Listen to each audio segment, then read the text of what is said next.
दोस्तों, 3 फरवरी 2025 को Urdu action committee Bihar के ज़ेर एहतमाम पटना में मुनक़िद उर्दू ज़बान से मुतअल्लिक़ एक प्रोग्राम में मारूफ व मुनफरिद शायर अभय कुमार बेबाक का उर्दू ज़बान के फ़रोग़ व इर्तिक़ा पर बेबाक इज़हार ख्याल सुन सकते हैं।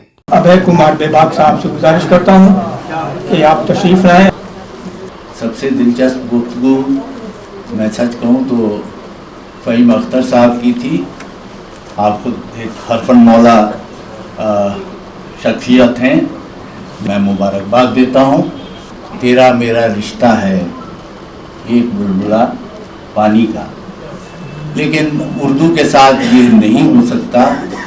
उर्दू से हम सभी का रिश्ता बहुत पुराना हो चुका है, गालिबन 600-700 साल हो गए इसके।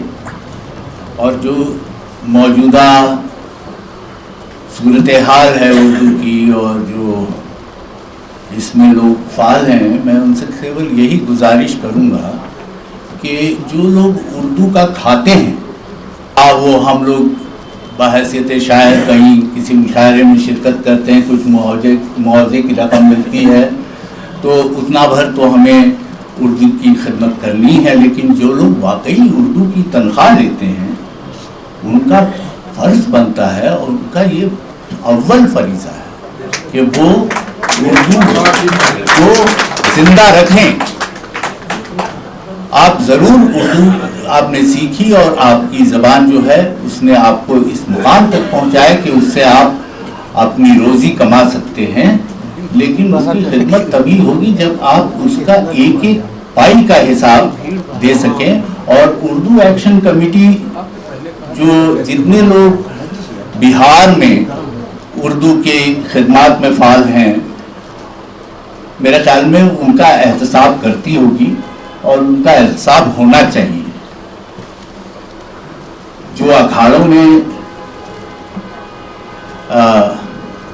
मुनक़सिम हैं लोग, तरह तरह के ग्रुप्स बना करके उर्दू की खिदमत कर रहे हैं, उनका क्या रवैया रह रहा है अदब के फ़रोग़ में या उर्दू ज़बान के फ़रोग़ में। मेरे ख्याल में अदब तो ठीक है, गज़ल से उर्दू नहीं सीखी जा सकती है। उर्दू तो मसनवियों से सीखी गई है, उर्दू तो मुसद्दस से सीखी गई है। उर्दू कोई गालिब की शायरी से उर्दू किसी ने नहीं सीखी है। उर्दू सीख करके भले गालिब को पढ़ लिया होगा और उसको आगे कर लिया होगा। तो उर्दू ज़बान में एक और मैं झिझक देखता हूँ जो हम लोगों के वक्त में, अशरफ भाई शायद आपके वक्त में फ़हीम साहब नहीं होगा, लेकिन हम आपसे थोड़ा पहले आए दुनिया में। हम लोग के नौजवानी में हमें याद है कि अगर हम उर्दू बोलते थे तो उसे तहजीब का एक हिस्सा माना जाता था, महज़ब माना जाता था, हम लोगों को एजुकेटेड माना जाता था। अंग्रेज़ी का तब भी बोलबाला था और हम लोग अंग्रेज़ी बोलते थे, माशाल्लाह हमारी तरबियत उसी में हुई थी।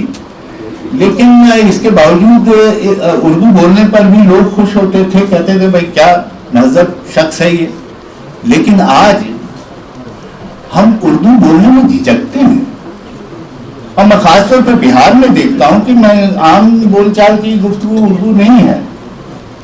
ये बड़े अफसोस की बात है कि हम लोग नौजवान आज मिलते हैं, वो भोजपुरी का असर हो सकता है, मैथिली का असर हो सकता है, लेकिन उर्दू नहीं बोलते हैं। मैं ये नहीं कह रहा हूँ कि उर्दू में आप बिल्कुल खालिस इस तरह की फ़ारसी और बहुत सी भोजपुरी में तमाम उर्दू के अल्फाज हैं, फ़ारसी के भी हैं, अरबी के भी हैं। मेरा कहने का मतलब ये है कि हम लोग उर्दू बोलें, उर्दू पढ़ें। और मेरा तखल्लुस तो बेबाक है, मेरा नाम भी अभय है, लेकिन ये ज़बान है कि मुझे भी कहना पड़ा कि तकल्लुफ़ है जो मेरी गुफ्तगू में ताल्लुक़ इसका है उर्दू ज़बान से। फ़हीम साहब आपका हम लोग इस्तक़बाल करते हैं, आपके आमद का शुक्रिया अदा करते हैं।